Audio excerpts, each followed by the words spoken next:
Right now, as you're watching this, they're panicking. Not tomorrow, not someday. Right now, the people who left you, the ones who laughed at you, the ones who said you were too much, too sensitive, too broken, too nothing. They can feel it. That shift in the universe.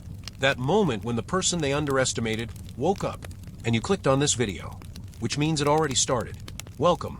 I've been waiting to talk to you. Not everyone gets to see this video. Not really. Some people scroll past it. Some people watch 30 seconds and leave. Some people get uncomfortable somewhere around the 2-minute mark and click away because something in them isn't ready to hear what's being said. But you're still here. And that tells me everything I need to know about you. There's something different about you. There always has been.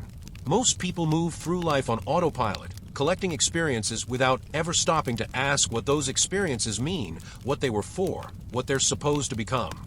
Most people take the pain they've been given and they bury it. They medicate it. They distract themselves from it.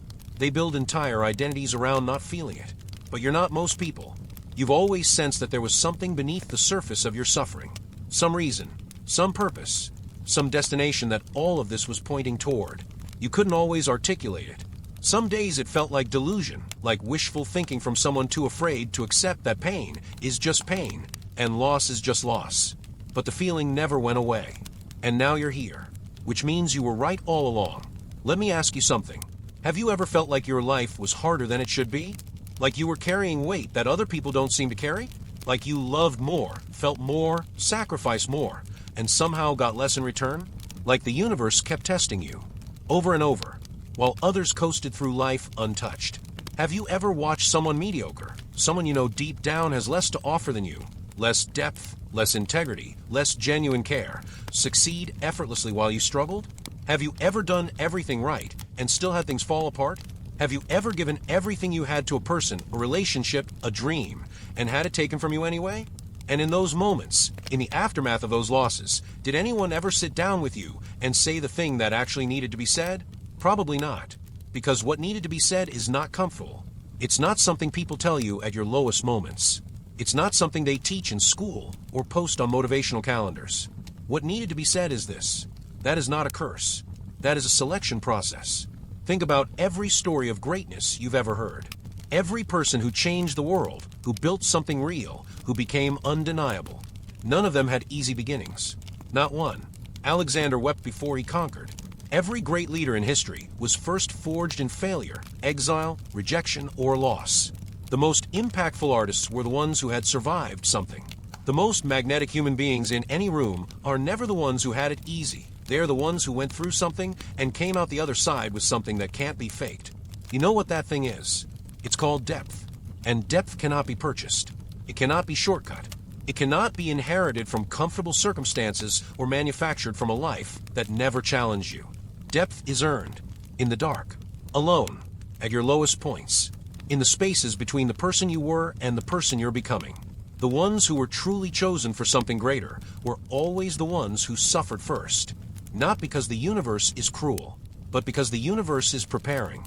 And it doesn't prepare ordinary people with extraordinary trials. It only does that for specific ones.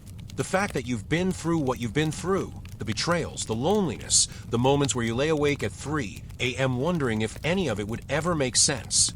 That wasn't random. You were being trained. You were being stripped of everything that was never meant to define you, so that what remained would be undeniable. So that when you finally stepped into your real life, your real power, your real purpose, you would know exactly what it cost. You would know exactly how to protect it. You would know exactly how to use it. And most people watching this will nod along and then forget. But a few, maybe 5, maybe 10 people watching right now will feel something unlock inside of them as I say these words. If that's you, this video is for you. You are not behind. You are not broken. You are not late. You are exactly where you need to be, at exactly the right moment. Now, let's talk about what actually happened to you. Because I think you've been told a story about your pain that isn't true. You were told that what happened to you damaged you, that the people who hurt you broke something inside you, that the years you spent struggling, surviving, rebuilding yourself, those were lost years. Wasted years. Years you'll never get back. I'm here to completely destroy that narrative. Let me paint you a picture. Imagine 2 swords.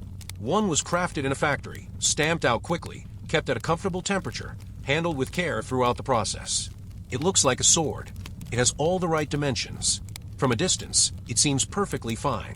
The other sword was made the old way. It was put in fire, real fire, the kind that reaches temperatures most metals can't survive. It was beaten, repeatedly. It was plunged into cold water when it was at its hottest. The process was violent, uncomfortable, and looked, from the outside, like destruction. Which sword would you trust your life to? Every warrior has scars. But the scars aren't the story of what was taken from them. The scars are the map of everything they survived. When someone betrays you, truly betrays you, the kind that cuts to the bone, something happens in your nervous system, your mind, your spirit, that cannot happen any other way. You develop a kind of radar, a sensitivity to truth, a capacity to read rooms, read people, read situations that people who've never been hurt simply do not have. You know what a lie sounds like now, not just in words, but in tone, in timing, in the specific way someone looks at you when they're not telling you the whole truth. You know what it feels like when someone's energy doesn't match their words. You know the difference between someone who is genuinely with you and someone who is performing closeness while waiting for what they need. That knowledge is priceless. That knowledge is armor. And you paid for it with real pain, which means it belongs to you in a way that no one can ever take it back. You've been through fire. And fire doesn't just destroy things. Fire refines. It burns away everything that was never meant to stay. The people who left you, they were never meant to stay. As much as it hurt, as much as you wanted it to be different, as much as you replayed the moments and wondered what you could have done differently, they were never meant to be permanent. The universe removed them because keeping them would have kept you small. The opportunities that fell apart, they were never meant to hold you. The job you didn't get, the deal that fell through, the path that closed. At the time it felt like failure. But every closed door is also a redirection. And redirections, even painful ones, are still movement. Even the versions of yourself that you've had to let go of, they were never the final version. The person you were before the hardest things happened was not the person you were meant to become. The hardest things happened because the universe needed to grow you past that person. Past the limitations you didn't even know you had. Past the fears you were too comfortable to confront. Past the smallness that was never your destiny. Here is the psychological truth that most people are never taught. Post-traumatic growth is real. Researchers, not self-help gurus, actual scientists, have documented that a significant number of people who go through severe hardship report on the other side of it, that they feel stronger, more purposeful, more connected to themselves than they did before the pain. Not despite the pain. Because of it. This isn't a metaphor. This isn't wishful thinking. This is documented psychological reality. The same experiences that threaten to destroy people can, when processed, when integrated, when given meaning, produce levels of resilience, clarity, and purpose that simply cannot be reached any other way. The struggle was the curriculum. The betrayal was the teacher. The loss was the lesson. And you graduated. You're still here. You're still reaching. You're still asking. You're still trying to understand and grow and become, which means you didn't let end you, which means you passed. You just haven't been handed your diploma yet, but it's coming. Now, I want to talk about the people who wronged you, because I know you think about them sometimes. I know there are moments, quiet moments usually, where you wonder, did they ever feel it? Did they ever really understand what they did? Did they ever lie awake in the dark the way you did? Did they ever feel the weight of what they took from you? Did the universe ever balance the scales? Let me tell you what I've observed again and again in people who have walked this path. The ones who betray someone with genuine light inside them always pay. Not always in the ways you expect. Not always on your timeline. Not always in ways that are visible to you from the outside. But there's a pattern so consistent, it's almost impossible to ignore.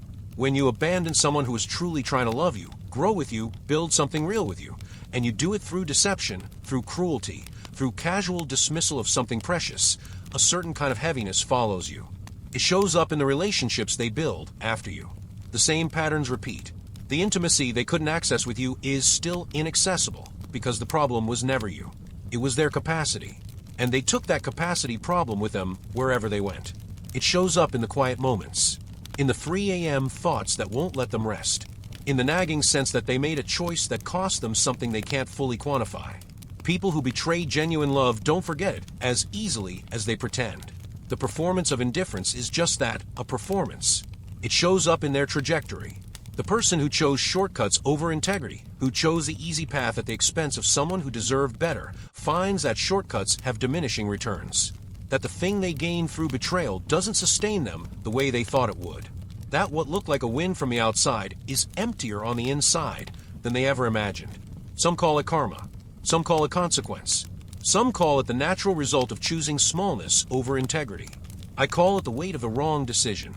And here's what's happening right now while you're watching this video and doing the work of becoming.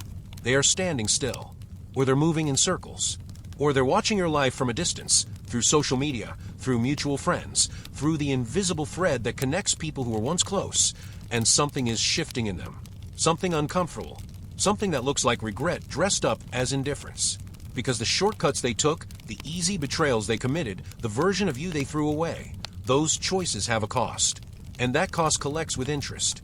You don't need to chase revenge. You don't need to send messages. You don't need to create confrontations. You don't need to make sure they know what they lost. You don't need to perform your success in front of them.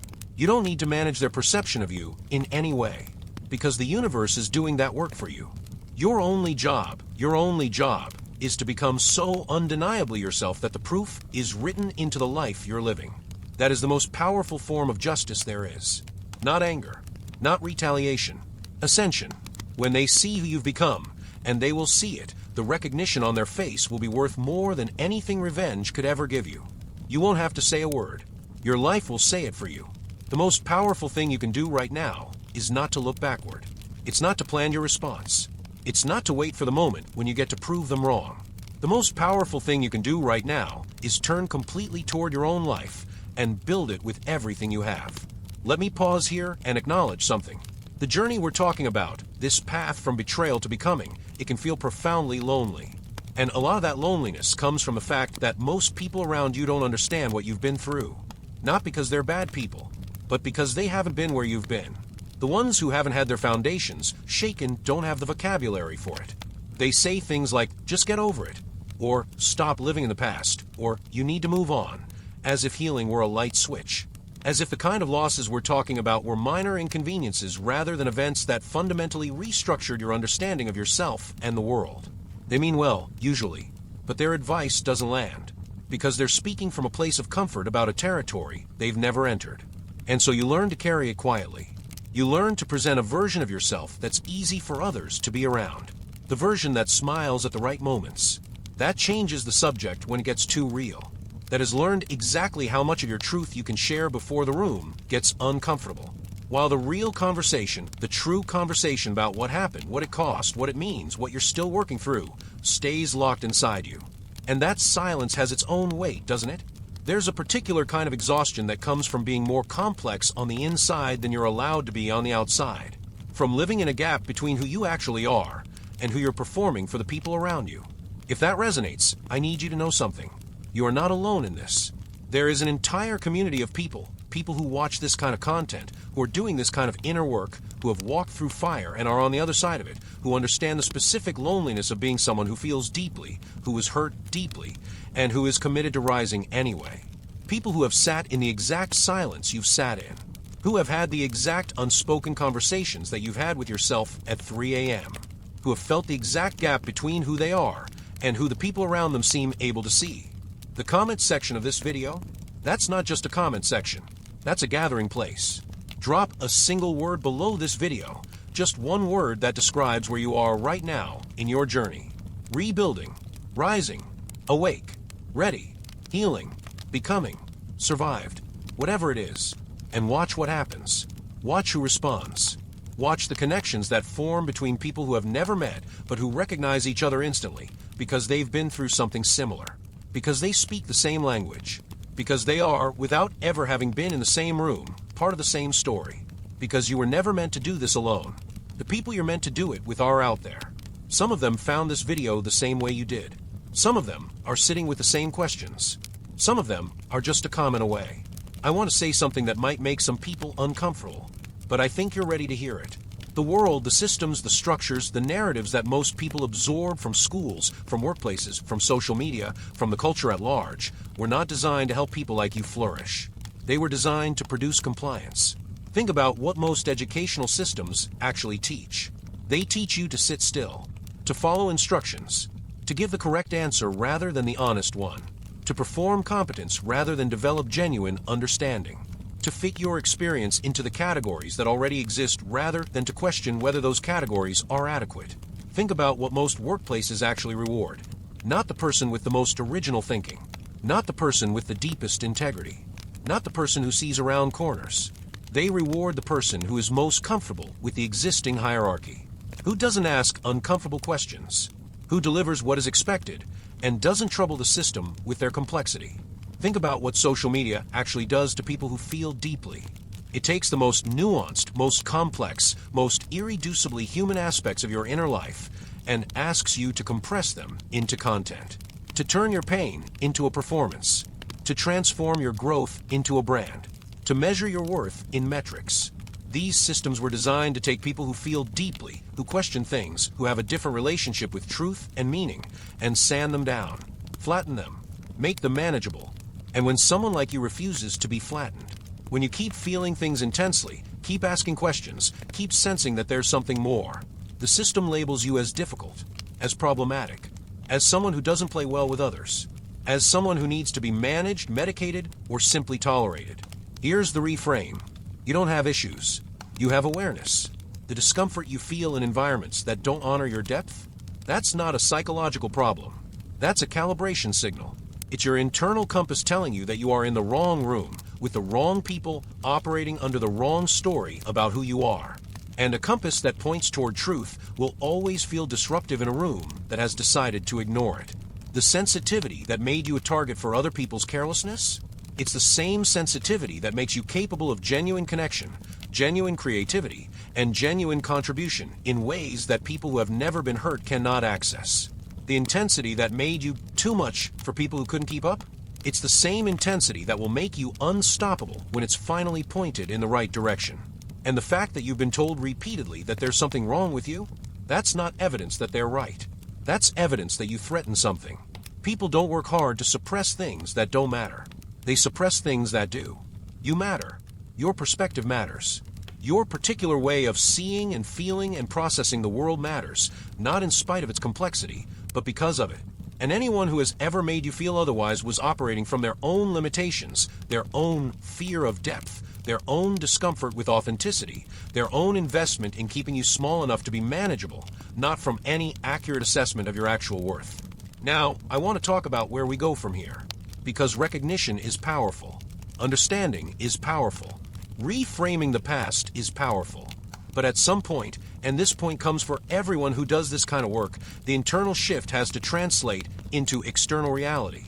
And that's where most people get stuck. They do the inner work. They process the pain. They reframe the narrative. They find the community. They feel, for the first time in a long time, like they actually understand themselves and what they've been through. And then they wait. Waiting for the life they've earned to somehow appear. Waiting for the external world to catch up to the internal transformation. Waiting for the recognition, the opportunities, the relationships, the version of life that matches who they've actually become. And they wait, and wait, and gradually, imperceptibly, the old patterns start reasserting themselves. The old doubts creep back in. The old voices, the ones that sounded like the people who hurt them, start getting louder again. And the insight starts to feel less like transformation and more like a temporary feeling that didn't stick. Here's the piece no one talks about. Transformation requires structure. Insight without structure is just emotional weather. It passes through you. It moves you. But it doesn't build anything permanent. Real transformation, the kind that actually rewrites your life, your relationships, your trajectory, requires a framework. It requires practices. It requires accountability. It requires a container strong enough to hold the new version of you while you're still building the confidence to inhabit it fully. Without that structure, without clear practices, clear direction, clear community, the insights fade. The old patterns reassert themselves. And you find yourself 3 months from now, right back where you started, with a vague memory of having understood something important, but no longer being sure what it was. This is why I've spent years building what I think of as a destiny engine. A framework, a set of tools, a community, and a curriculum designed specifically for people who are done surviving and ready to start intentionally building the relationships, the work, the inner life, the daily structure. That actually matches who they've become, not who they were told to be, not who was convenient for other people, not the diminished, flattened, managed version of themselves that learned to fit into systems that weren't designed for them. The real version, the full version, the version that the pain was always preparing. It's not for everyone. It's for the ones who are serious. The ones who recognize themselves in this video. The ones who know that the old story is definitively over and are genuinely ready, not just hopeful but ready to write the new one. If that's you, the information is in the description. Look for it. It's there. You don't have to decide right now. But I will say this honestly, the window for this kind of transformational work is not infinite. Not because of artificial scarcity, but because of a simple reality. Every day that passes without a clear framework is a day in which the default patterns of your psychology have an advantage over the intentional new patterns you're trying to build. Time is not neutral in transformation. It either works with you or against you, depending on what structures you have in place. Just something to consider. We're coming to the end of this video now, and I want to leave you with something real. Not a pitch, not a hook, not a technique. Just the truth, the thing I actually want you to carry with you when you close this tab and go back into your life. You are not who they said you were. Let me say that again because I need you to actually hear it. You are not who they said you were. You are not the person that the hardest years of your life tried to convince you that you were. You are not the accumulation of the worst things that were ever done to you, or said about you, or believed about you by people who are operating from their own damage and their own fear. You are not the sum of your worst moments. You are not the composite of your biggest failures. You are not defined by the betrayals you experienced, or the losses you suffered, or the times when the life you were trying to build came apart in your hands despite everything you did to hold it together. You are the person who survived all of it, who is sitting here right now, still looking for more, still reaching, still asking, still trying to understand and grow and become, when 100 easier options were available. You could have given up. Plenty of people do. You could have chosen bitterness. You could have chosen numbness. You could have chosen the comfortable lie that nothing matters and effort is pointless and people will always disappoint you, so why bother? But you didn't. You're here. That's not nothing. That is everything. The people who hurt you saw a fraction of you, usually the part you showed when you were trying to be accepted, trying to fit in, trying to make yourself small enough to be loved. They saw the version of you that was still learning who you were. They saw the version of you that was still carrying wounds you hadn't processed yet. They saw the version of you that needed things from them that you no longer need. They didn't see the full picture. They couldn't, because the full picture was still developing. It's still developing now, but it's further along than it's ever been. And what's becoming visible to me, to the people who are watching you, to the universe that has been preparing you through everything you've survived, is something remarkable. What I see in the kind of person who finds a video like this, who stays until the end, who feels what we've been talking about landing somewhere real and true inside of them, is someone with a genuinely unusual inner life. A depth of feeling that most people never access and never will. A capacity for love and loyalty and connection that exceeds what the people who hurt you deserved and exceeds what they were capable of receiving. An intelligence not just intellectual, though that too, but emotional, intuitive, relational, spiritual, that has been systematically undervalued by systems and people who were threatened by what they couldn't match or control. And a resilience. A bone-deep, one-in-the-dark, forged-in-fire resilience that cannot be manufactured and cannot be faked and has been building in you through every single thing you've survived. The betrayals in your past were real. The pain was real. The confusion, the grief, the long nights, the moments of genuine despair, all of it was real, and none of it is minimized or dismissed here. And all of it produced something real. You, this version of you, right now, who is more prepared, more self-aware, more capable, and more ready than any previous version of yourself has ever been. The rise you've been waiting for isn't coming. It already started. It started the moment you decided, consciously or not, explicitly or not, that the story of what happened to you would not be the final chapter of your life. That you were going to keep going. That you were going to keep asking. That you were going to keep reaching towards something better, even when you couldn't yet see what it was. Don't let them have the last word. You be the last word. If this video reached you, truly reached you in the place you needed to be reached, do something for me. Don't just like it. Don't just subscribe. Don't just let this be another video that moved you for 20 minutes and then dissolved back into the noise of your day. Leave a comment with the word awake. That's it. Just that one word. Because I want to know how many of you are out there. I want to see the number grow. I want to watch what happens when people who have been through what you've been through find each other in a comment section and recognize themselves in each other and know, maybe for the first time clearly, that they are not alone. And I want every person who comes to this video after you, every person who is where you were when you first clicked play, in the middle of the hardest part, wondering if any of it would ever make sense, to scroll down, see that word hundreds and thousands of times, and know, I'm not alone. There are others. We are here. Share this with one person, just one, who you think needs to hear what was said today. Not to fix them, not to give them advice, not to tell them what to do with their pain. Just to say, I thought of you. I see you. This is for you. And subscribe if you want more of this. Because this is just the beginning. There's so much more to talk about. So much more to unpack. So much more of this journey still ahead. The world is about to find out who you really are. About time. And before you go, I want to address something that I know some of you are feeling right now. Some of you watched this video and felt everything resonate. Every single word landed. And then, somewhere in the back of your mind, a voice showed up. A familiar voice. Maybe it sounds like someone from your past. Maybe it just sounds like your own fear. And that voice said, this isn't really about you. This is just content. This is just someone saying what you want to hear. You're not special. You're not chosen. You're just someone who got hurt and wants a story that makes the pain mean something. I want to speak directly to that voice. Because that voice is not wisdom. That voice is not discernment. That voice is not the reasonable, grounded part of you keeping you safe from manipulation. That voice is the part of you that was trained by people who needed you to stay small, by systems that needed you to be manageable, by experiences that taught you that wanting more was dangerous, to intercept every signal of your own worth and neutralize it before it could take root. That voice is not protecting you. That voice is the last line of defense of every story that was ever told about you that wasn't true. And here's how you know the difference between real discernment and that voice. Real discernment asks, is this actually true? Does this actually help me? Is this moving me towards something real? That voice just says, don't, stop, shrink, go back. The fact that something resonates deeply with you is not evidence that you're being manipulated. It's not evidence that you're being naive or gullible or needy. It's evidence that it's true. Truth resonates. That's what truth does. It lands in the body differently than flattery. It has a different weight, a different quality. You know the difference. You've always known the difference, even when you've been afraid to trust it. So here is the final thing I want to say. Trust what landed.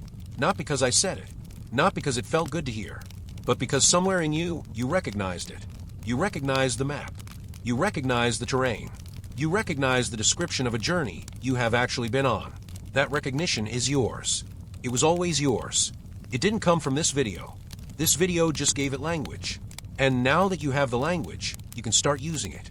You can start telling yourself the true story instead of the small one. You can start orienting your daily life around who you actually are instead of who the hardest experiences tried to reduce you to. You can start building, deliberately, structurally, one decision at a time, the life that the person you've become actually deserves to be living. That work starts now, not tomorrow, not when conditions are perfect, not when you feel fully ready, because fully ready is a myth, a horizon that moves every time you approach it. Now, with where you are, with what you have, with who you've already become. The world is waiting for the version of you that survived everything and decided to rise anyway. Go be that person. Go be exactly that person. We'll be here when you come back to tell us how it went. One more thing, and this is important. I've watched hundreds of people go through this process. The process of recognizing their own worth after it's been systematically dismantled. The process of reclaiming their story after it's been written by people who didn't understand them. The process of rebuilding a life after the life they thought they were building turned out to be built on sand. And without exception, without a single exception, the people who actually complete that transformation, who don't just feel it for a moment, but actually live it permanently, share one quality. Not intelligence, not talent, not even resilience, though they all had that. Consistency. They showed up for themselves every single day. Not when they felt inspired. Not when the circumstances were favorable. Not when they could feel the momentum carrying them. Every day. On the days when the old voice was loudest. On the days when the progress was invisible. On the days when the gap between who they were becoming and who they'd been felt unbearably wide. They showed up. For 5 minutes or 5 hours. For a hard conversation or a quiet journal entry. Or just a moment of deliberately choosing the thought that moved them forward instead of a one that pulled them back. Consistency is the bridge between insight and transformation. Insight says, I understand what happened to me and what it means. Transformation says, I have rebuilt my daily reality around that understanding until it became the ground I stand on. The bridge between those two things is showing up. Every day. For yourself. No matter what. You've already done the hardest part. You survived what tried to break you. Showing up every day for the person that survival produced, that's the rest of the work. And you are completely capable of it. I'll see you in the next one. And if no one has told you this recently, or ever, let me say it clearly. The fact that you are still here, still trying, still reaching towards something better after everything you've been through, is not small. It is not ordinary. It is not the baseline that everyone achieves and you should simply be grateful for. It is extraordinary. Most people, when broken the way you've been broken, choose the path of least resistance. They choose bitterness or numbness, or the comfortable story that the world is rigged and effort is pointless and connection is always a trap. Those are understandable choices. They are human choices. They are choices that make sense given the evidence. You made a different choice. You chose to keep looking for meaning, to keep believing that the pain had a purpose, to keep showing up in a world that had given you significant evidence that showing up was dangerous. That choice is yours. No one can take it from you. And that choice, made again and again in the dark, without guarantee of reward, without certainty of outcome, is the definition of courage. You are braver than you know. You are further along than you think. And the life that matches who you've actually become is not as far away as it feels. Keep going.